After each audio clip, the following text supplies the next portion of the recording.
So first, let's see what is a Snowpipe, and then we will see internally how it is going to work. Snowpipe, the name itself, it mentioned Snowpipe, nothing but it is going to flow of your data and it is serverless. That is the beauty of this feature actually.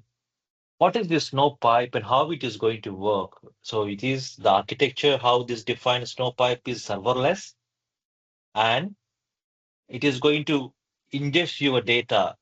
It is an ingestion feature. It is going to continuously ingest your data into Snowflake from outside integrations. So how it is going to work? It automatically loads all your data into your Snowflake tables, um, into your staging area, nothing but.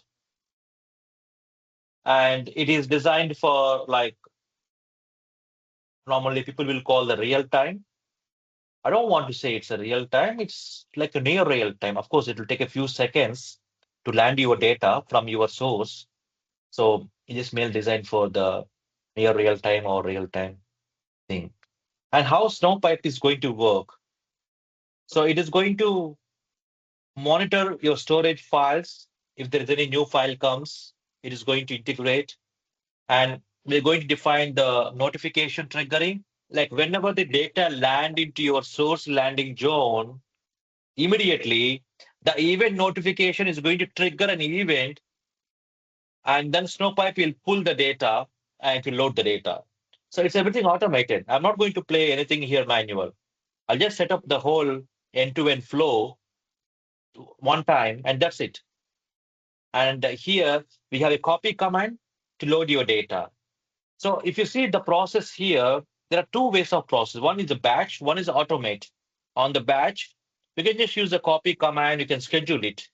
But today, our focus is how to make it automate. So what are the benefits of using this Snowpipe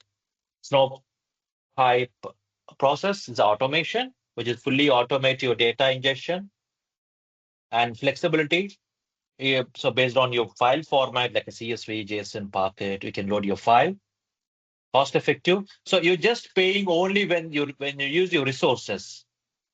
When your data is land, and only that time it's going to charge you. When it is execute your job, and the execution job time only it will charge the cost and everything. That is the thing.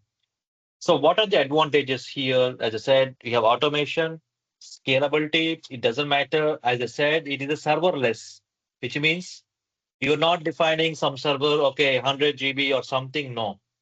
Serverless means small or large based on your job. It is going to scale up, scale down, depends on usage. By considering all, so this is the one of the best feature in the Snowflake. And it's very cost effective, flexibility, integrations. Actually, it's a very easy to integrate the service.